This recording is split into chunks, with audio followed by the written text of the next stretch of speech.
So, just to give you a bit of background about our speaker today, we're delighted to have Professor Park Hyun Ok, who teaches sociology at York University in Toronto. And before her position there, she also taught here at the University of Michigan and New York University. And she specializes in global capitalism, transnational migration, empire, and post-colonialism. And she's the author of Two Dreams in One Bed, Empire, Social Life, and the Origins of the North Korean Revolution in Manchuria.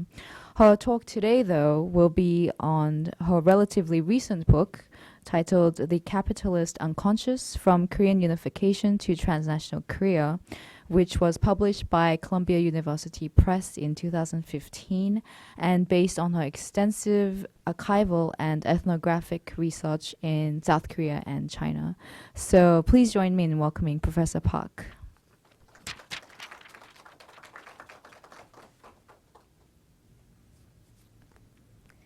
Thank you for the introduction and also invitation. Well, this is the morning after the election. Even last night when I was reading North Korea, I read it as North Carolina. So, but also it's particularly meaningful to talk about this book because it was first conceived here when I was a postdoctoral fellow, like many, many years ago. So thank you for invitation.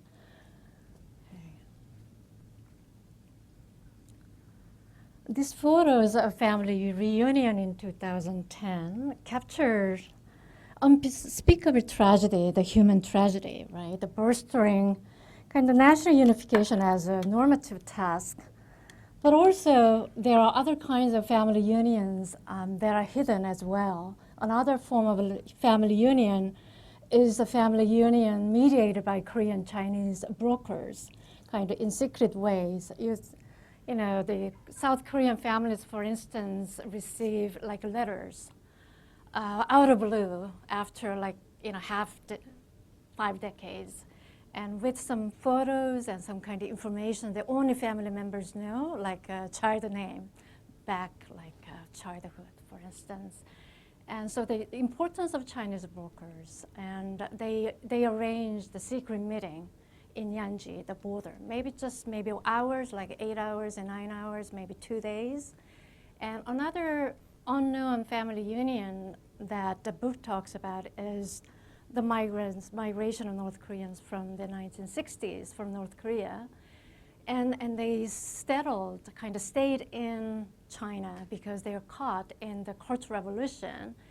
And in the 1990s, they come to South Korea in the pretense of Korean Chinese labor migration to South Korea.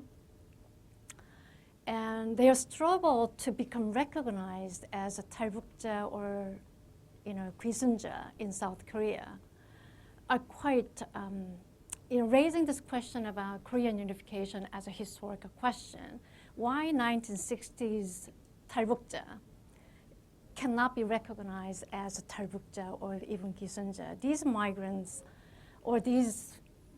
from North Korea from the 1960s talked about themselves as a 귀순자 or 탈북자. They use those terms interchangeably. 귀순자 belongs to the Cold War. 탈북자 belongs to the post-Cold War. They mix them together and they kind of convey all kinds of forgotten histories about class struggle, political purge in South Korea. And South Koreans cannot just find a way to locate their experience of migration and return in South Korea. Just because in this transnational time that I describe in the book, it's really about new logics of migration in transnational form. So to South Koreans, these migrant tales about the past, kind of class struggle, persecution, and purge are too national, too historical. So, these migrants stayed many years in South Korea, and South Koreans consider them like a Korean Chinese doing illegal work. And so that their kind of status of statelessness in South Korea provoked a thought about historical transformation of Korean unification, even human condition in the Cold War and post-Cold War era. So just taking this kind of family union, official and unofficial, historical one, as a kind of vignette to get into the discussion about contemporary Korean unification, I just present these photos. So in this book, I argue that Korea is already unified in a transnational form by capital. This thesis defines the long-awaited territorial integration and family union, so that my book has tweaked some attention from the media.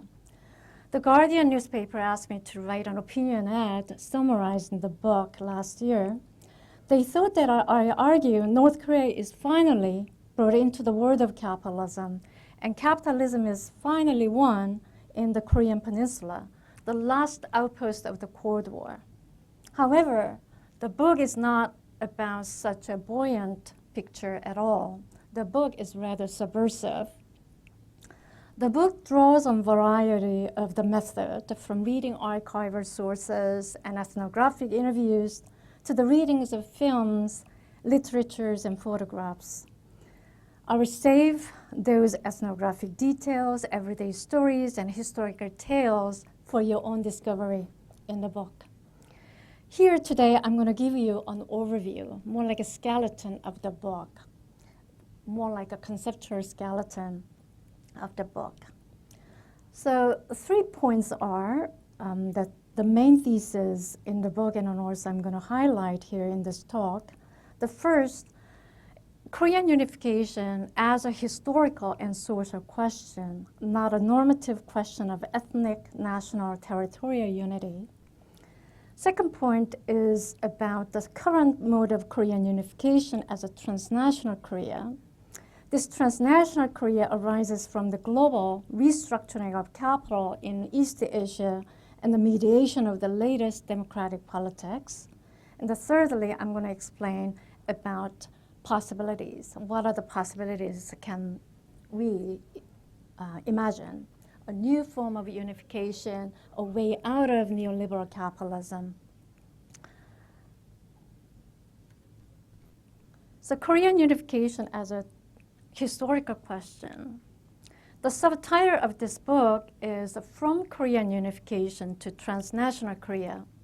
I'm not proposing that Koreans should drop the quest for national unification and move toward a borderless community. What I'm arguing is that we need to historicize the Korean unification, thinking about its original stake, discerning the current mode, and envisaging a new form. As we are so ingrained in the Cold War thinking, we seldom think about the original meaning of national unification. The original stake in national unification was to decolonize the social relations by establishing people's sovereignty. As Franz Fanon would have welcomed, decolonization in Korea was never about just the independence of Korea, but about the reforming social relations free from capitalist system that worsened inequalities in land ownership and tenancy during the colonization period. So as many scholars explained, this domestic struggle for decolonization, not just the superpowers' intervention in the Korean War, led to the national division. During the Cold War, national unification had a new change. The South and North Korean state fixed this task of establishing people's sovereignty in the social to the nation-state building, reorienting the task of unification from the social issues to the issues of unifying the state and territory.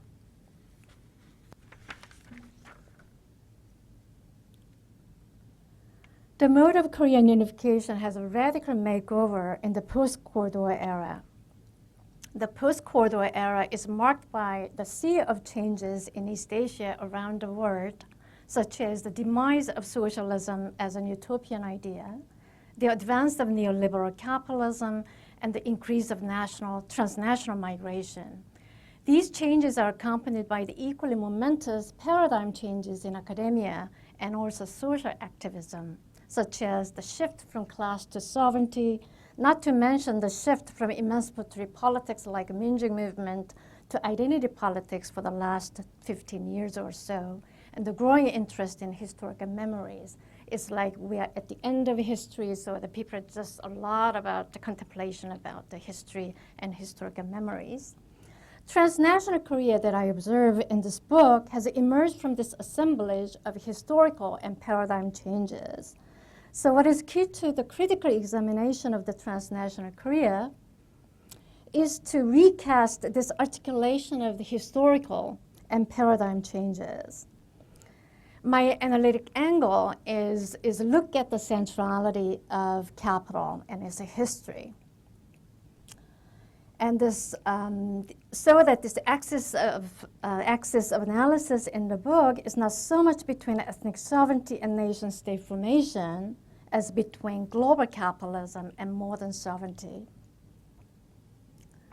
Of course, there are lots of invocation of ethnic and national relations and memories, and they really help to loosen and cross the boundaries of the borders by Koreans, border crossing migration.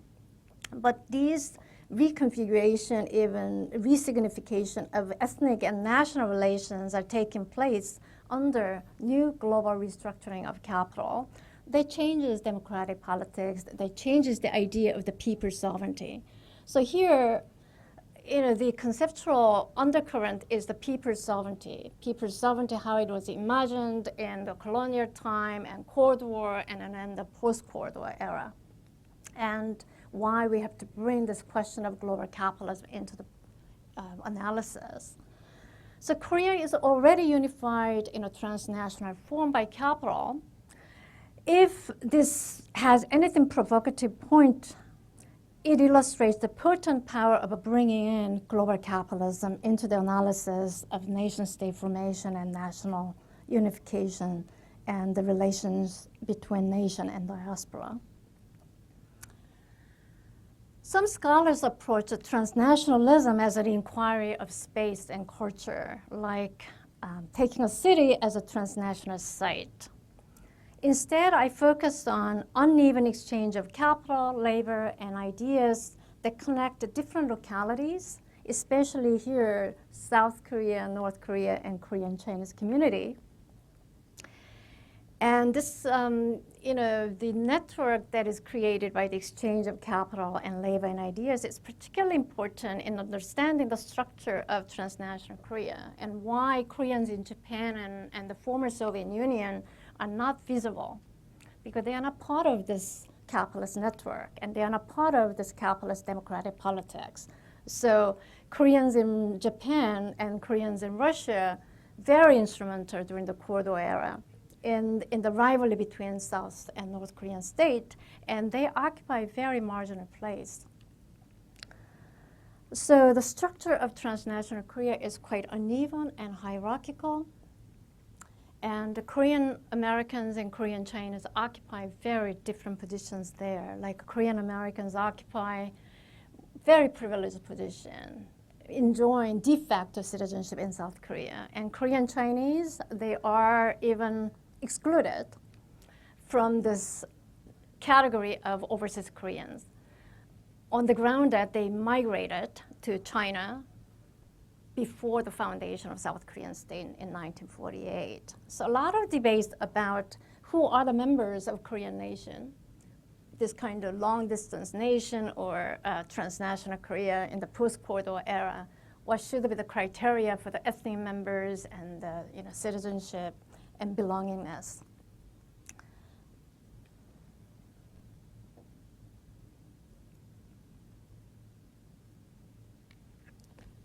I take migration, the migration of the people as laborers from China and North Korea as a protagonist of transnational Korea, and especially focus on their migration from the late 1990s to the late 2000s, like a 10-year period. I find this 10-year period as a formative period of transnational Korea.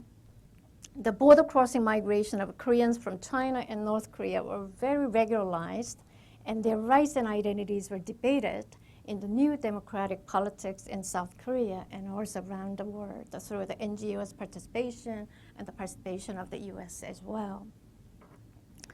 To give you just a brief history, in this 10-year period, Korean Chinese comprised about 70% of 500,000 migrant workers from foreign countries in South Korea.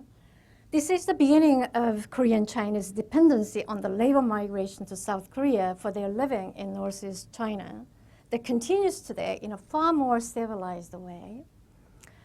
So with the privatization starting in 1983, Korean Chinese in Northeast China were laid off from their state-owned factories and also began to see the farming unprofitable due to the cheap pricing of agricultural goods, crops, and also high cost of chemical fertilizers. So they began to travel across China as a small bag traders, meaning fill the bags with all kinds of light goods like clothes and socks and underwears, and they travel around the country and they sell them. And that they soon engaged in similar kind of small bag trading in Russia as well, and then migrate to work to Saipan and to work in factories there. However, especially after the 1988 Olympic Game in South Korea has become their land of opportunity, suddenly discovering South Korea because Korean Chinese considered North Korea as their home nation. And this late 1988, that's Olympic was as a kind of moment where they see South Korea and surprise South Korea how much it was developed. And this is the kind of pushing the so-called exodus of Korean Chinese to South Korea, migratory work, under the pretense of visiting families and relatives and overstaying their visa and working illegally. Unlike migrant workers from other parts of Asia who find their employment in some small factories in South Korea, these Korean Chinese have worked in the service sector, such as a small business, restaurant, housekeeping, and the caring of children, the sick, and the elderly. They are in high demand because the small business has expanded on the neoliberal reforms, and their cheap labor in caring of these people, the young and the sick and the elderly and the children, is a form of outsourcing in the market, outsourcing of the welfare in the market when the progressive governments couldn't keep up with this promise of creating welfare society. So neither Chinese nor South Korean governments regulated Korean Chinese illegal migratory work in this period, except occasional crackdowns and creation of fear of being caught. North Korean migration to China in this period has taken place under very different national geopolitical conditions. They are called refugees. And out of imagination, the border between China and North Korea is like Iron War, like a Berlin War. But this photo, although it's taken in 2014, the footsteps on the border kind of encapsulate the kind of regularized border crossing between China and North Korea. So border is not iron wall, crossing is quite regularized. North Korean economic condition was dire than Chinese. In North Korea, however, the signs of privatization or marketization became evident from the 1990s, but not accompanied by the wholesale change that was happening in China. Scholars and activists saw the border between China and North Korea as really formidable war and framed these North Korean migrants as refugees. You see, the discourse is lots of media footages about North Korean refugees, right? Kind of representation of the border, representation of migration as refugees defecting from the totalitarian society and risking their lives. So all kinds of, kind of shocking photographs, like a corpse floating on the border river, and just all kinds of, footages, secret clandestine escape routes, and then also the storming into embassies and consulate in China. All the images filled our imagination for this period, a 10-year period. But after this moral panic subsided about North Korean refugees, we now know that those who migrated at the time and still were not the most destitute in North Korea. So the construction of North Korean migrants as refugees actually served the far right in South Korea, as well as the US preparation for the anti-terrorism war. So there was a huge ideological effect of representation of North Korean migrants as refugees. But as I look at it, the type of their migration to China was very similar to that of Korean-Chinese migration, like starting with the small bag trading. It's called the marketization in Korea, and that kind of inflamed the imagination about North Korea is finally getting into this market democracy. It had the same imagination. It produced same imagination in China as well, like a marketization. This kind of small bag trading was the kind of beginning of market democracy. And so small bag trading, and then also border crossing as well, to China especially. Trading, but also migratory work in China. So North Koreans fear the labor shortages created by Korean-Chinese migratory work in South Korea. So they work in farming and caretaking of children, the elderly, and the sick, and also small businesses such as restaurants and karaoke bar, increased and opened by Korean-Chinese remittances from South Korea.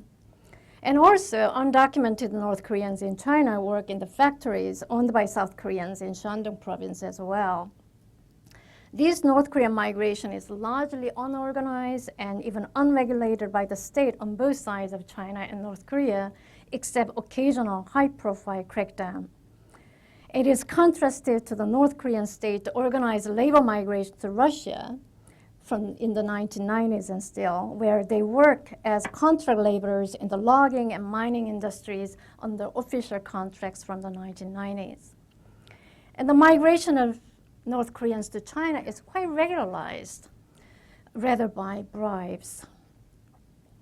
So, for instance, North Korean migrants in China, they compare themselves with the Korean Chinese migrant laborers in South Korea, saying that, well, we didn't have to pay the broker's fee that cost up to like $10,000, $30,000. And we just pay the bribes, like a few $100s, like $200 as well. So what I'm pointing out here is the entwined labor migration of Korean Chinese to South Korea, migration of North Koreans from North Korea to China and South Korea.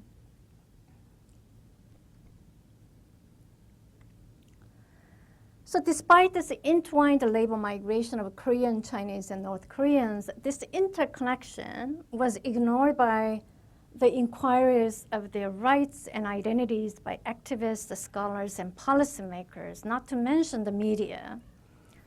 So this identity politics in and beyond the South Korea, in this kind of identity politics, democratic politics and activism have inspired them with different identities and rights, like Korean Chinese as colonial returnees and North Koreans as refugees. But here, transnational Korea, the understanding of transnational Korea as the latest mode of national unification, we have to recognize this kind of intertwinement of labor migration. And that's why I think this book has to be read as a whole, to make sense of their uneven structure and dynamics and their relations with the South Korean and global capitalist change. But I noticed that people who are interested in unification, they read my chapters on North Korea. Those who are interested in diaspora and transnationalism, they read my chapters on Korean Chinese. What I'm saying is that Korean unification entered a new era, kind of new specific mode of unification that includes the diaspora and two Koreas in a very different condition, under very different condition, the importance of global capitalism and the new democratic politics.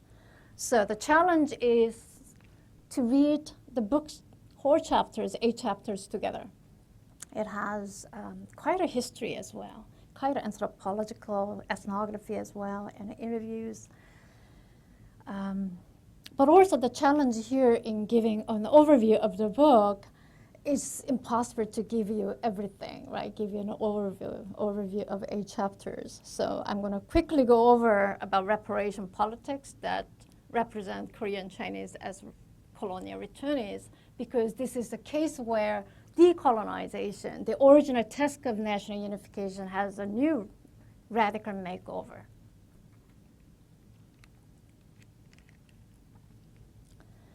Korean activists framed Korean Chinese in this 10-year period as colonial returnees because they migrated to China in the colonial time, and then their return was seen to be blocked by the Cold War, and they finally came home to get relief from the poverty in the host country. The advocates called the South Korean state to grant the rights to free travel, even South Korean citizenship, and establish this kind of move as the urgent task of decolonization. This language of reparation clashed with migrant workers' activism and is cosmopolitanism. It's quite interesting that migrant workers in South Korea immediately seized the attention from the democratic politics in South Korea. For instance, in Germany, it took almost 50 years to actually for the activists and the society to register the presence of migrant workers and engage in debates over their rights. But in South Korea, it was very immediate because of the legacy of the democracy movement, but also this kind of new democratic politics that I describe and explain in this book. The migrant workers' activism and espoused cosmopolitanism, and they say giving this kind of special rights to Korean Chinese as being returned from China, the colonial era migration, is a kind of reverse discrimination of other foreign workers. So there is a clash between new surge of nationalism in the form of reparation politics and cosmopolitanism that was espoused by the migrant workers' activism. I can't elaborate in detail right now, but then let me briefly mention some of the effects of this reparation politics. First, reparation politics turned the issue of migratory work as a side of identity politics, fragmenting them from the politics of other migrant workers, as well as from domestic South Korean workers' struggle against the neoliberal reforms. Secondly, when decolonization was an original task of critiquing colonial and capitalist systems to create people's sovereignty, the current reparation politics helped to refine decolonization project, separating it from the transformation of South Korean social relations, more like presenting Korean Chinese as a surrogates of decolonization in South Korea, and reduce the decolonization as a resolution of the historical wrongs, that is the thing of the past.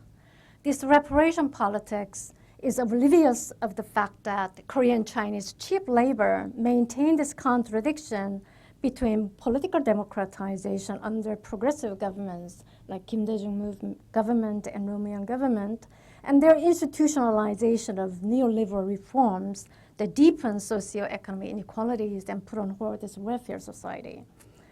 So reparation politics probably unintentionally served the ideological role in this coinciding processes of democratization and neoliberalization in South Korea. This is my first book that talked about Korean Chinese migration to China, Korean migration to China during the colonial time. The politics of peacemaking and human rights, I think many of you are very familiar with these two discourses, and they construct North Korean migrants quite differently. And these politics of peacemaking and human rights are the discourses of unification in the post-Cold War era. Human rights advocates saw the food crisis in North Korea as the proof of totalitarian rule in North Korea and framed North Korean migration as with the meta-narrative of refugees fleeing violence and persecution. Human rights advocacy filled the political space vacated by anti-communism, and North Korean refugees have been the theme of countless films and forums and NGO activism and US campus activism as well. In fact, this book grew with giving many talks in US campuses about human rights conditions and refugees flowing from the North Korea in this 10-year period.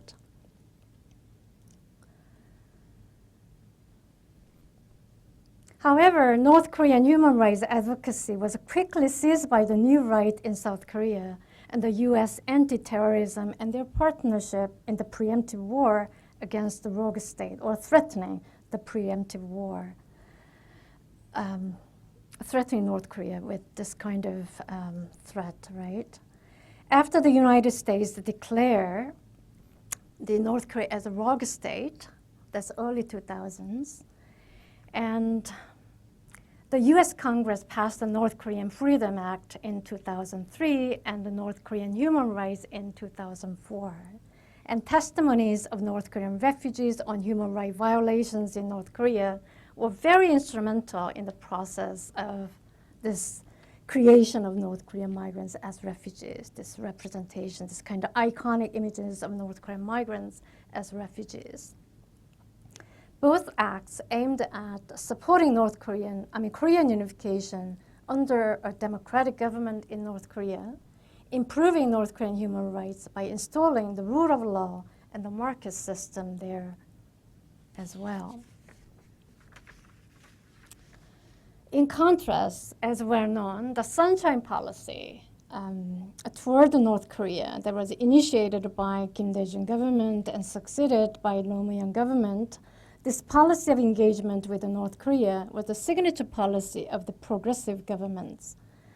This engagement policy prescribed economic trade investment in North Korea as a measure of peacemaking in the Korean peninsula and making a gradual process toward reconciliation and national unification.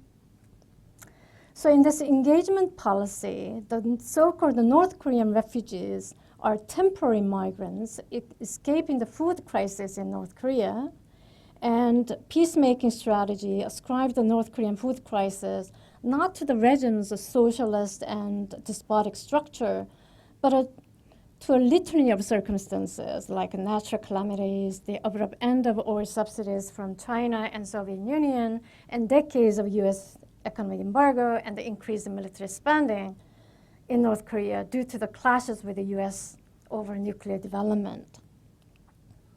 In the book, I argue that this antinomy of peacemaking and human rights advocacy is more about ideology. This antinomy actually turned the task of national unification into democratization of North Korea. So there was an inversion of unification made by this kind of antinomy. Positive peacemaking against human rights advocacy, now unification becomes the issue of democratizing North Korea.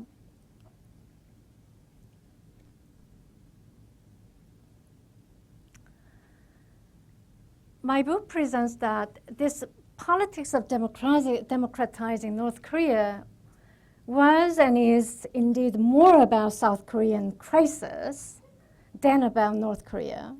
The Sunshine Policy, for instance, was formulated as a response to South Koreans' own economic crisis facing the furthering of the Cold War.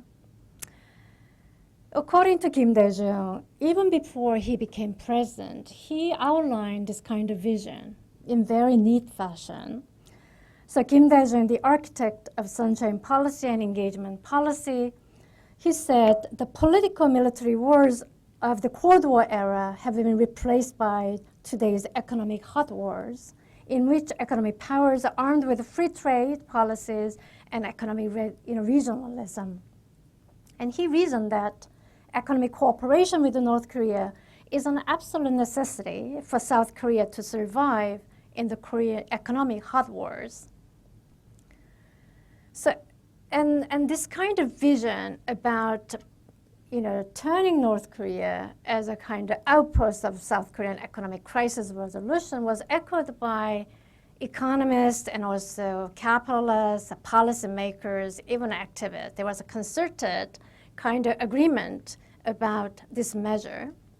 Economists and policymakers echoed each other in calling the creation of North Korea as a capitalist frontier for South Korean capital, a win-win solution for both Koreas, because it's going to facilitate industrial restructuring at home in South Korea, first moving labor-intensive and old industries to North Korea, and then transferring later heavy chemical industries, electronics, technology-intensive industries. And it was projected to revive the North Korean economy to serve a new market for the South Korean companies as well. Because this was a time when tens of 10,000 small and medium-sized factories went bankrupt each year in South Korea, so that this kind of economic engagement with North Korea was desired as a way to protect these industries from decline by gaining access to less expensive labor and resources. So there was a quite economic reasoning behind this sunshine policies. So, and also this is the progressive government's era, so that activists rallied the support. And so there was kind of civic organizations formed by institute, research institute, and also business sectors, but also activist sector. They create kind of Federation of Korean Unification that kind of arranges all kinds of reconciliation, the exchanges, art and sports, and then also promote this kind of peacemaking. So economic reasoning, peacemaking, reconciliation, all go hand in hand in this era.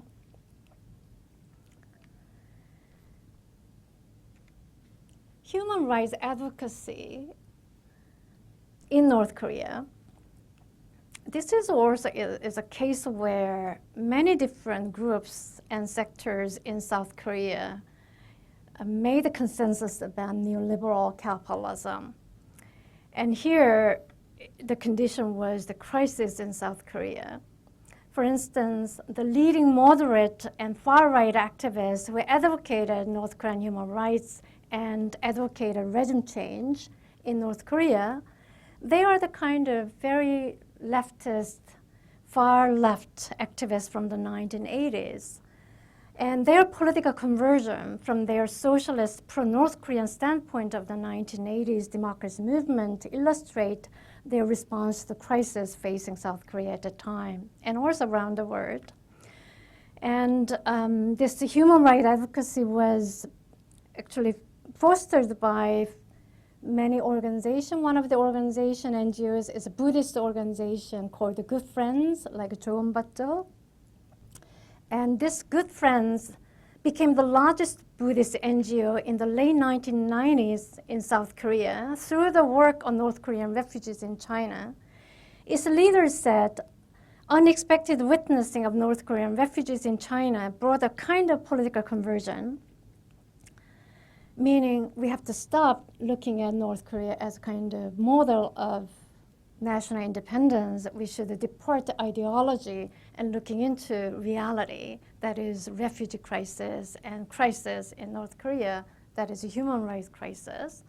The political conversion was far more official and spectacular for the hardliners who called the regime change in North Korea. Like NKNet is a think tank and the center of this far right. And it's led by the legendary pro-North Korean student activist of the 1990s, Kim Young-won, who published his conversion at Joseon Daily, the ultra-conservative newspaper, and then calling others to follow the same road of conversion. And then also Shinjio and others made a political conversion and really engaged in this kind of human rights advocacy in for North Koreans and And what is interesting is that the market, the rule of law and market system are presented as kind of prescriptions to the protection of human rights in North Korea. So when you look at the language of peacemaking and human rights are quite different, but bottom line is that they share the same idea, neoliberal capitalism as the measure of democratization in North Korea. So it is through this kind of democratic politics that activists and scholars and policymakers and migrant workers themselves actually, they turn New Korea's ethnic and national relations into the ground for forging consensus on national or neoliberal capitalism. So production of consensus on neoliberal capitalism involve the debating about ethnic relations and national relations, and democratic politics mediated such process.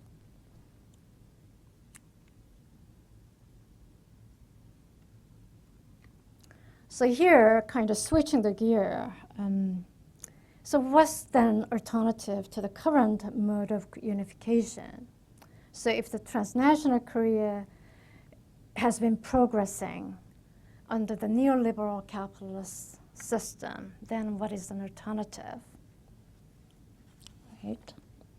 So I think a future is only possible if we understand the current form, the transnational Korea, especially the fact that transnational Korea does not signify the victory of South Korean capitalism over North Korean socialism, even victory of capitalism over socialism.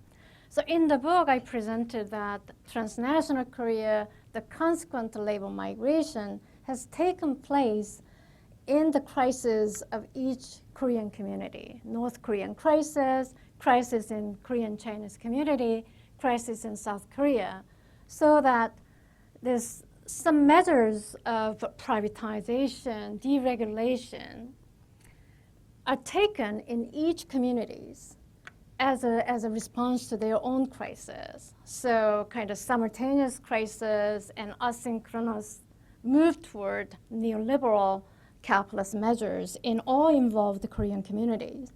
So that's why, again, the book has to be read altogether, simultaneous crisis, what is the nature of the crisis anyway, and why privatization and marketization and deregulation are taken as a measure of the crisis resolution, right?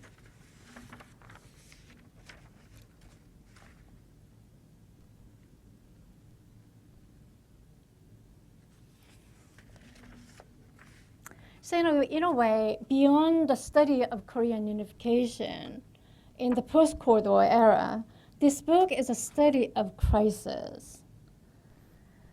So the crisis, how do we understand the crisis in the Cold War socialist countries and also capitalist South Korean society, right? And how do we recognize this crisis? And that's the kind of key question here. And I think that actually provides a clue to overcome this current form of unification, transnational Korea, even envisage a new way out of neoliberal capitalist system that scholars and activists are really lamenting about. It's like, this is the end of history, can we get out? Maybe this is it, maybe it's not, right? So first we have to understand the crisis and then the nature of the crisis and then how to go beyond this current neoliberal capitalist democratic condition. Here I present that the first step in envisaging a new kind of unification and new kind of economic and democratic system involves a critique of the transition thesis of history. This means that I take politics of history very seriously. The democratic politics actually are making transition argument, framing the transition from socialism to capitalism, from dictatorship to democracy, from the violence of war and state violence to reconciliation and peacemaking. this democratic politics that I presented, really positing about transition. We are moving from one to the other. So this politics of transition as the politics of history has to be taken into reconsideration. For instance, there's a long debate about, or discussion about, this politics of history as a philosophical question and or as a key political question, going back to like a Benjamin and Deleuze and Koselleck, all the kind of theorists that probably you're not familiar with. But again, they presented this temporalization of the present, historical present, as a political and philosophical question. Because in the modern era, like Enlightenment and French Revolution, even the war, presented this kind of challenge to scholars and philosophers, like how to read the present moment, that is the crisis, so that they engage in this kind of transition thinking. So that the seemingly incomprehensible present is captured by a philosophy of history that conjectures a passage from the past to the future. So the politics of prophecy stand in for the recognition of the present moment. So what is at stake? Meaning the democratic politics, like reparation politics and peacemaking, human rights advocacies, are these forms of the transition thesis. Instead of understanding the crisis facing South Korea, North Korea, and China, they are saying that this is the transition toward the democracy and peacemaking, meaning they really bypass the task of understanding the present, making the kind of conjecture of the transition from past to the future, right? So in this book, I present this politics of history as a key political and philosophical task in understanding the current form of unification, but also envisaging a new, paradigm of unification, paradigm of the present, right? And here, in the book, I present historical repetition as an alternative paradigm of history. So repetition vis-a-vis the transition thesis. And I characterize the relationship of the Cold War and post-Cold War more like as kind of repetition, more like what Marx said, the first time as a tragedy and the second time as farce, meaning the Cold War era was the first time, or was the industrialization in socialist and capitalist form, and the post-Cold War is more like a reconfiguration of capitalism by other means. Here I think I have to introduce long debates about 20th century socialism. Again, this book is about reading the historical changes and paradigm changes together in the post-Cold War era to make sense of the current form of unification, but also analyzing the form. I also practice this kind of fidelity of history and the theory as well. So without the lens of theory and theoretical debate, it's really hard to make sense of the historical changes too. So the fidelity of history and theory is very pertinent to the understanding of transnational Korea and the conjecturing and the observing the cracks in the present moment that goes beyond or bypasses the contemporary observers of the politics. So historical repetition, and where does that fit in here? Because there is a long debate that 20th century socialism was actually twin of the state capitalism.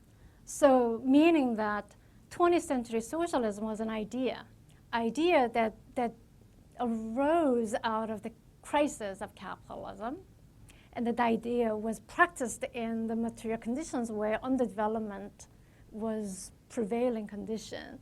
So, and 20th century socialism actually never left capitalist system. They had to incorporate capitalist principles like commodity production and market and exploitation of labor, because they really prioritized the development of productive forces, that is industrialization. So the clash between like a socialist principle and this kind of emphasis on catching up the English industrialization through the rapid industrialization and capital accumulation, that's the 20th century socialism. And in the book, I analyze Chinese Revolution and Chinese socialist construction of the Cold War era and North Korean socialist construction in the Cold War era as a similar 20th century socialism, like a permanent revolution, meaning permanent process of reconciling this socialist principle and the task of industrialization and heavy industrialization. So once we recognize that 20th century socialism never made a complete transition to socialism, then what is the current movement? It's not about transition to capitalism. It's a different kind of crisis resolution.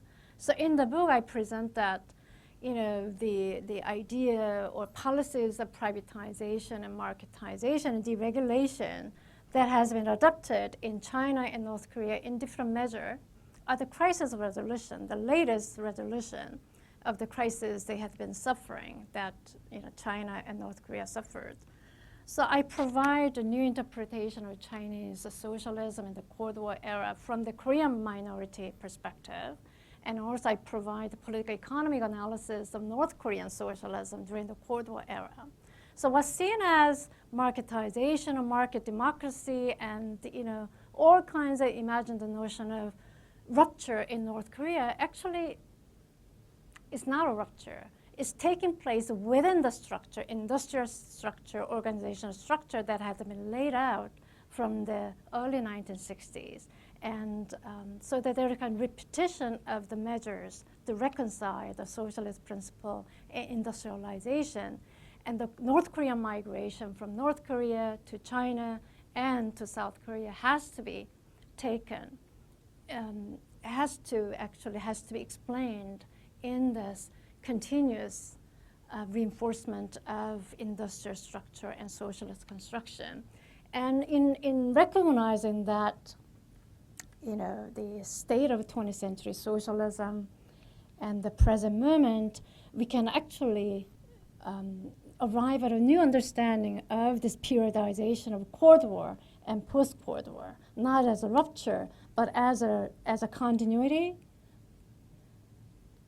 new configuration of capitalist system by other means. So only when we recognize this and we can actually envisage a new kind of unification, a new way out of capitalist system.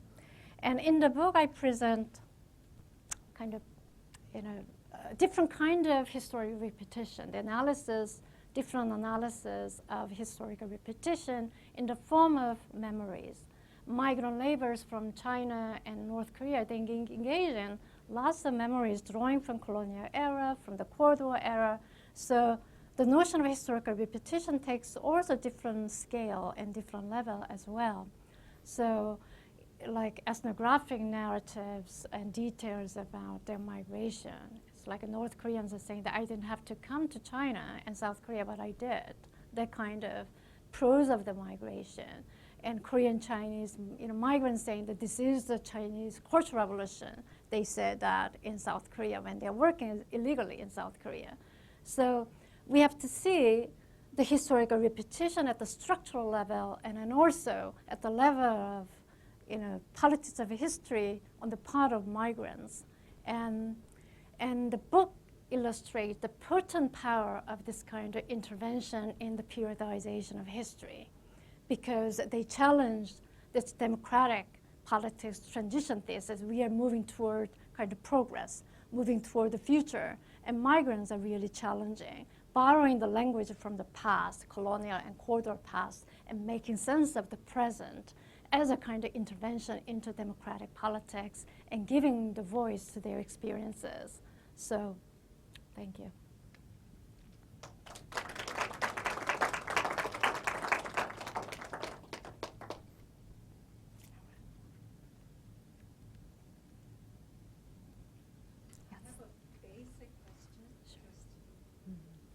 basic question just to help me understand your very rich work.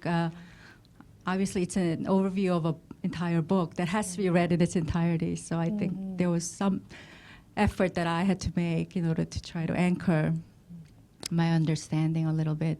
So the entwined migration, labor migrations that span North Korea, China, and South Korea are themselves sort of a consequence or an outcome of marketization and privatization that's happening in these that was happening in these communities, that are themselves a kind of an effect of a crisis that each of these communities were encountering. I think that's one characterization of 90s to 2000s that I took from your talk.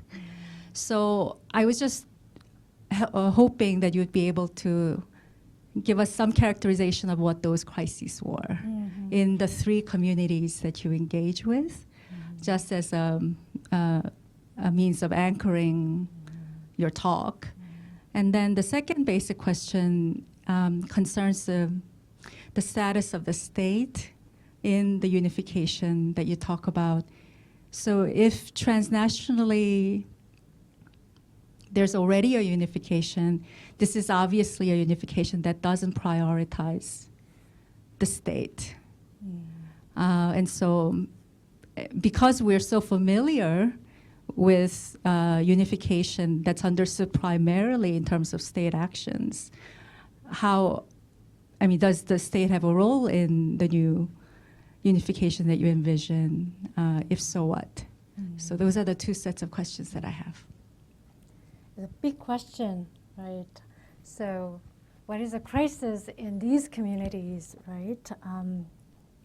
First, in South Korea, this is where this export-led industrialization faced, the hurdle, right? Or because of the rising cost, they say rising cost of production, and also rising wage, and then also the other countries made production much easier, and then also different relations, trade relations with the United States. So the export-led industrialization was not actually as profitable as before. So, and then how policymakers like Kim Dae-jung, for instance, as I mentioned, they see that we are moving into the different kind of war, deregulation, hot economic wars, and that's their kind of understanding of the present crisis at the time. So like euphemism of globalization. Maybe finally we are witnessing the beginning of the end of such globalization right now, or all kinds of indications about declining trade and also backlash that we saw last night, and then also around the world. So that's the South Korean crisis. And also crisis was added because the progressive governments enforced neoliberal measures, right? The hard-won labor rights were attacked, and then also temporary migration, the flexible labor law and all that. So in North Korea,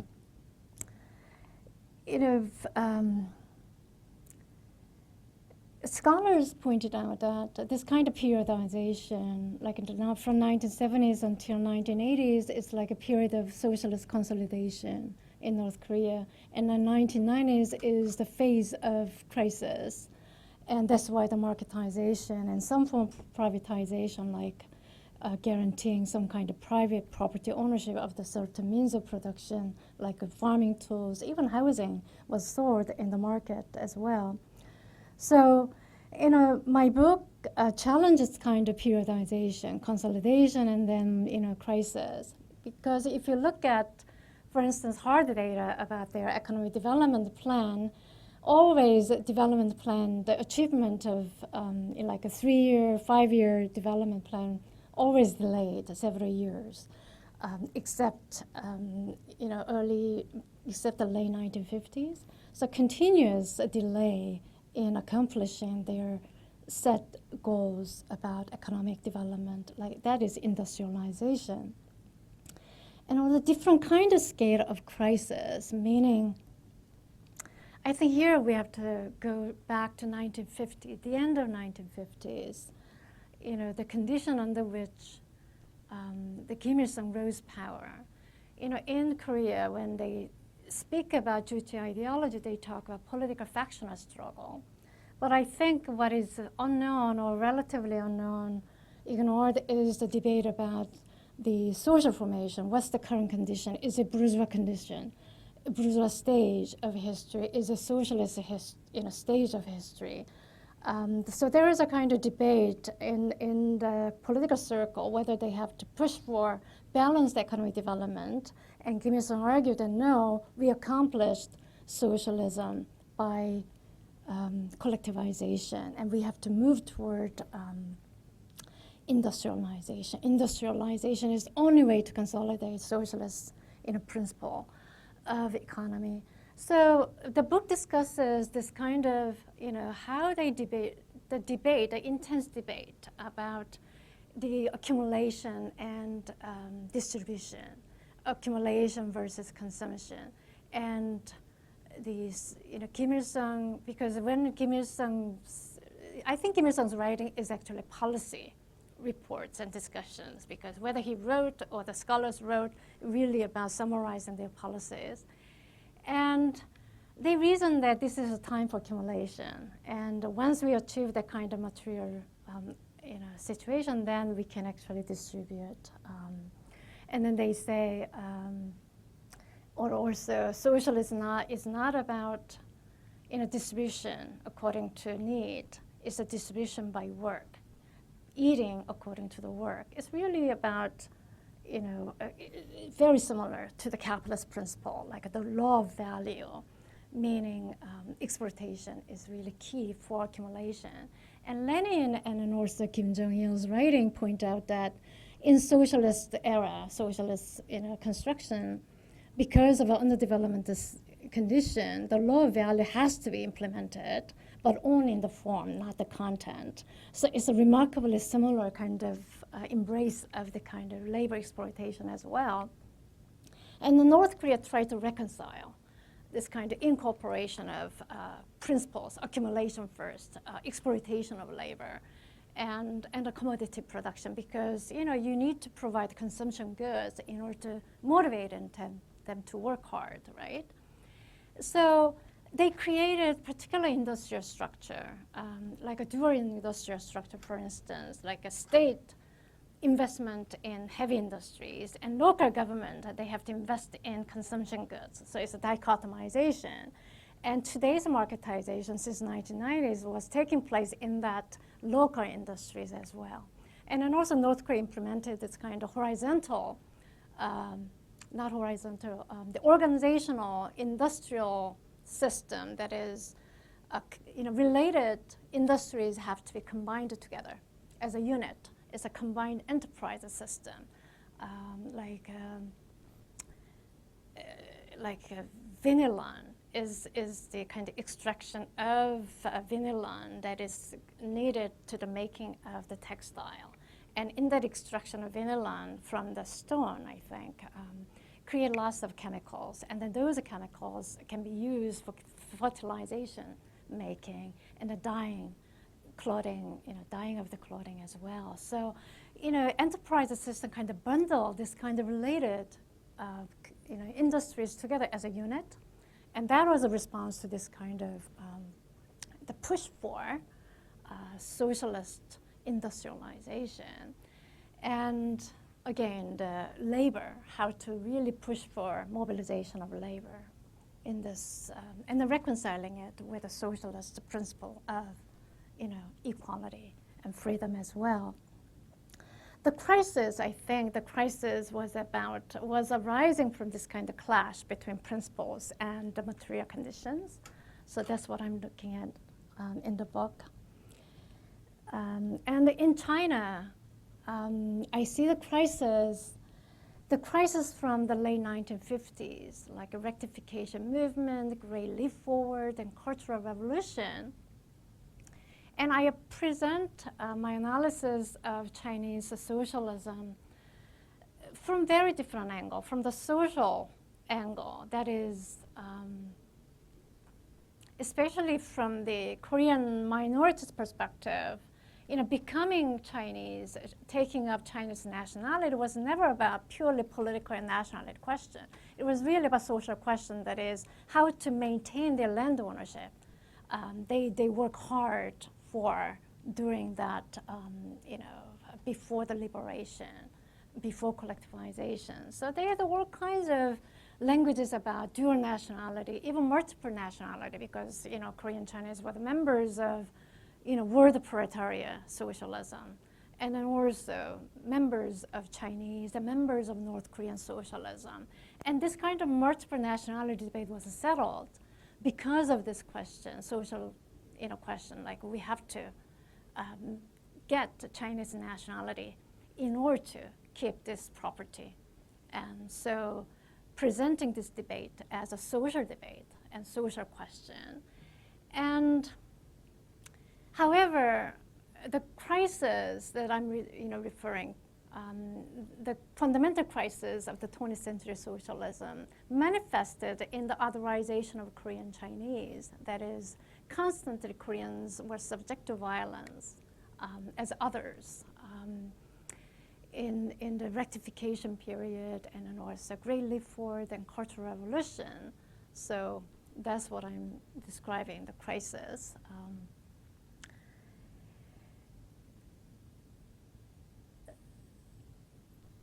So in order to understand why and how this privatization, deregulation, and the consequent border crossing migration are the responses to the crisis, decades-old crisis, Chinese presented as a kind of reparation, once for all, reparation of the all the violence that has accumulated from the 1950s. North Korea is presented as a food crisis, but I think we need also structural analysis as well. The second question about the state, the question of the state, it's quite interesting because I conceptualize the democratic politics of reparation, peacemaking, human rights in terms of market utopia, which is quite different from the idea of people's sovereignty in the Cold War era. That is a mass utopia. Here in the mass utopia, the idea is that this democratic politics hinges on this homogenization of market, and then also merged with identity politics. Here in identity politics, suddenly the state violence becomes a really central focus. Like, state violence, protection of people from the state violence. From the colonial era and also from the North Korea. So even the stateless nation is imagined as a kind of utopian form of the nation. So I introduced the North Korean migrants in China. And they speculate that socialist North Korean state in the past and the current state in North Korea are all the same, very violent, never took care of the citizens. It's a construction. And migrants, they kind of entertain this idea of the stateless nation, nation without the state. I think this is very new form of imagining the nation without the state. And what's the significance of imagining one's own sovereignty away from this kind of idea of the state protection? I think that's quite important and also interesting. It's a utopian idea. What is important is the power to allow the migrants to challenge this kind of periodization. The current is not the liberation, not the democracy. The past and present are all the same. And so what is entailed in this kind of stateless nation, the idea of the stateless nation as an utopia, requires some thoughts and also discussion. And that's,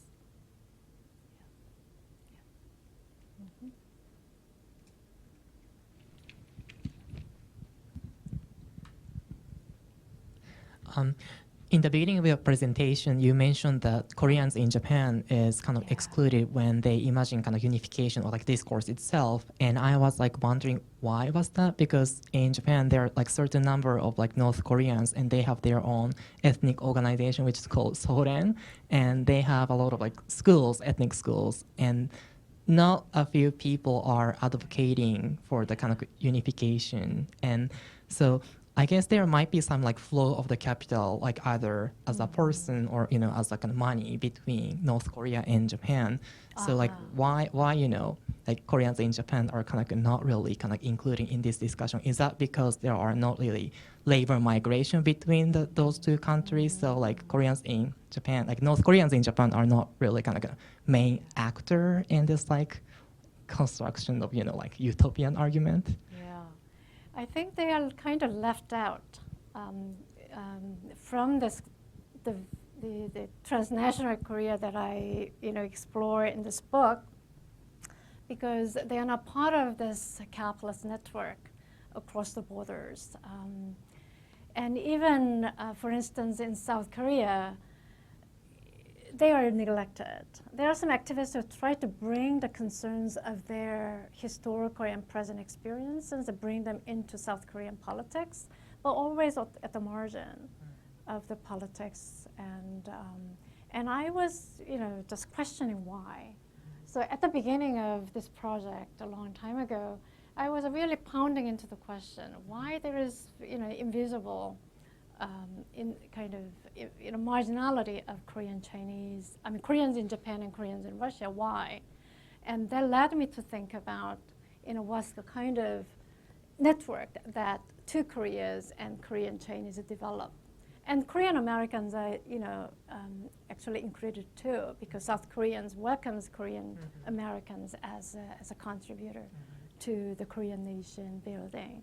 So, yeah, the capitalist network. But it's very contrasting to the Cold War era, because they played out a very major role in the competition between the two Koreas, so that Koreans in Japan were divided, right, between South Korean and North Korean camps. And so, and also they've changed a lot after 1990s, right?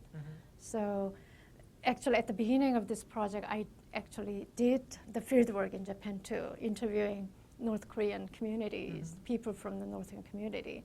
But as the book developed, and I realized that they occupy very marginal space and location. Why? Because the imperative in the formation of transnational Korea is the capital and the rearticulation of global capitalist system.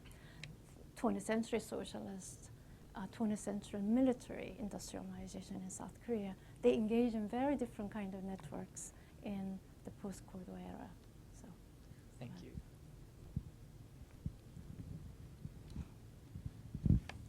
Sure, thank you for a great talk. I wanted to ask you a question about the title, actually, the unconscious, and how you see the role here of the unconscious as a kind of well, I just wanted to get your thought. I mean, from what I got from your talk was that sort of capitalist as a kind of a system is kind of explaining lots of movements of history that we're otherwise seen as political movements, but we can rather understand them as articulating with kind of capitalist crises or capitalist needs for labor, for markets.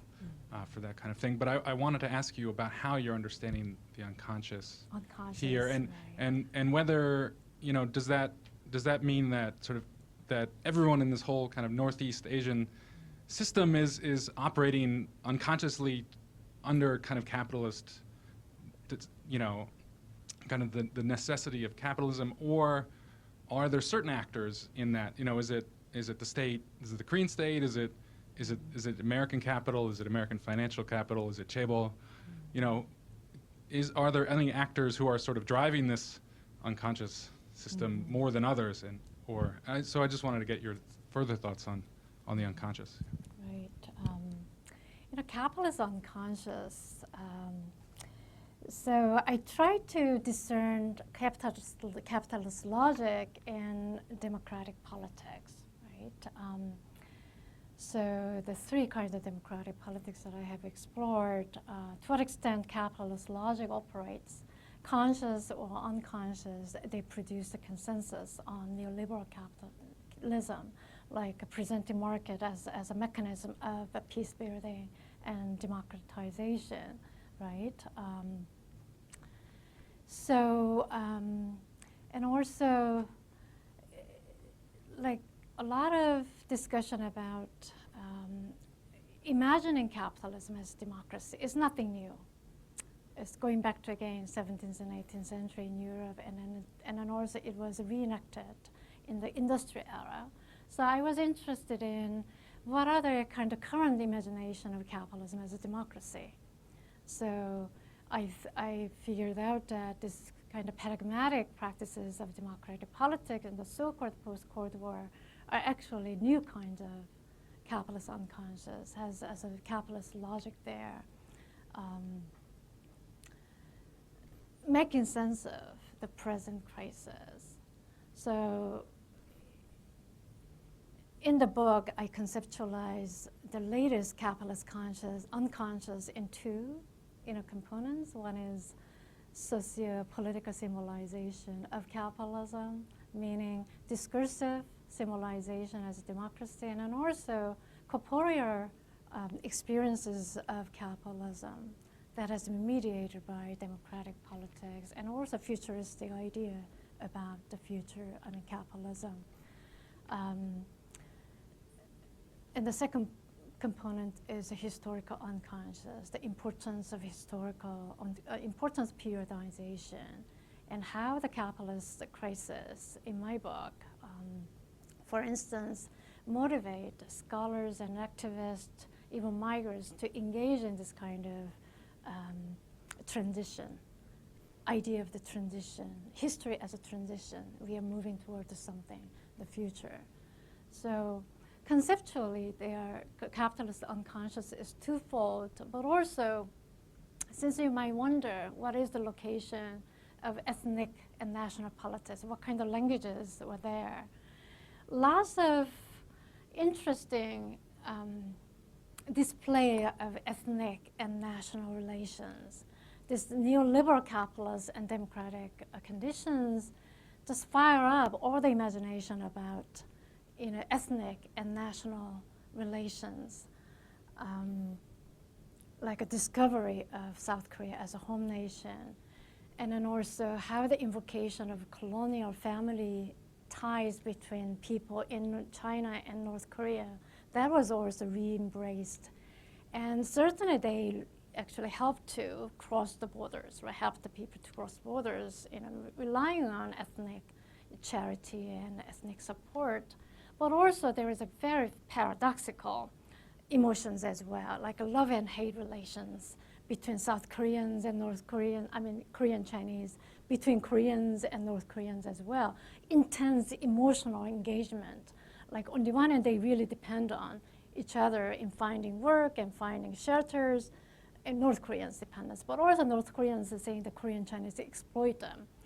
Labor exploit them, so that they can get a lot of money from South Korean, churches and all that.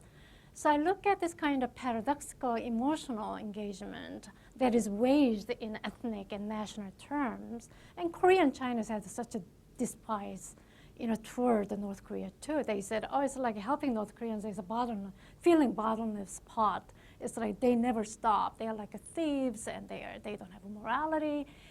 Just mixture of this kind of ethnic and national languages with a capitalist idea about rationalization of your behaviors, new kind of modern ideas. And so I was trying to explain how to explain this kind of. So, and I kind of provide detailed kind of ethnographic accounts. So for instance, how Korean Chinese becomes like ideological figure for North Koreans, like blaming North Korean Chinese as a sellout ethnic. So that they said, I'm fed up with the Korean Chinese. I don't associate them because they're not trustworthy. Now I'm going to South Korea because I want to go, find a true nation. That's ethnic and national languages.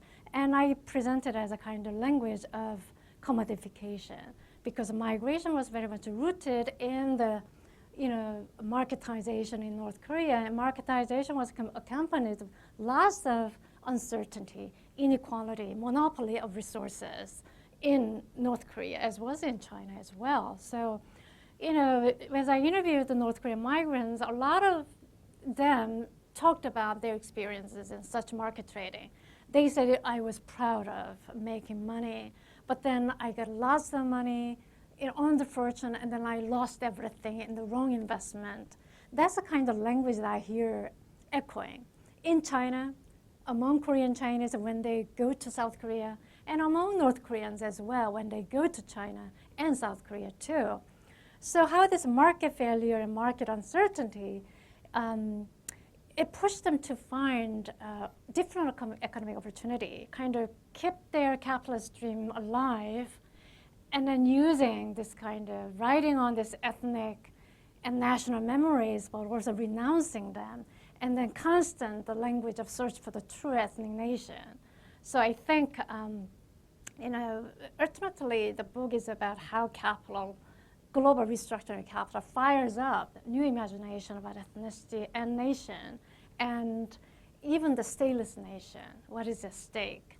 So I wrote this book as a kind of book of hope in a way, because what are the cracks, out there that we just cannot recognize because we are so ingrained in Cold War thinking. We are so ingrained in this kind of new democratic politics. What are the cracks? I think the cracks are there, like a structural crisis, but also migrants' critique of using histories and historical memories, and they ride with this democratic politics. They move in tune with all kinds of languages of ethnicity in a nation building and democratization, but also their political, historical reasoning is really important. Like they getting into history, going back to 1950s, like dual nationality, like intra-ethnocide during the Cultural Revolution. They mobilize all kinds of memories to challenge the present as something else, is something other than, democratization. So, yeah, thank you.